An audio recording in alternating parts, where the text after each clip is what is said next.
આપણી સાથે અમિતજી જોડાયેલા છે. અમિતજી, આજે ઓપ્શન રણનીતિ માટે ખાસ તમારી ક્યાં નજર?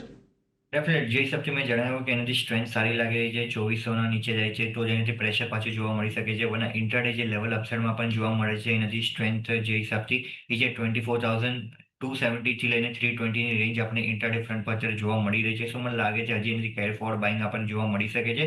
તો 24,300નો કોલ ઓપ્શન બાય કરવાની સલાહ રહેશે, જે અત્યારે 70ના આસપાસ ચાલી રહ્યો છે. અપસાઇડમાં 120ના ટાર્ગેટ રહેશે, ડાઉન સાઇડમાં 40નો સ્ટોપ લોસ રહેશે. એટલે જુઓ, અહીંયાથી ખાસ કરીને 24,300નો કોલ ઓપ્શન તમે ખરીદારી કરીને ચાલો. નિફ્ટીની અંદર એ જ એક સલાહ બની રહી છે. 120નો ટાર્ગેટ અને 40 રૂપિયાના સ્ટોપ લોસ તમારે અહીંયાથી ધ્યાને રાખવાના છે. એટલે નિફ્ટીની અંદર હજી તેજી અહીંયાથી આગળ વધે એવી અપેક્ષા છે. પરંતુ એ સાથે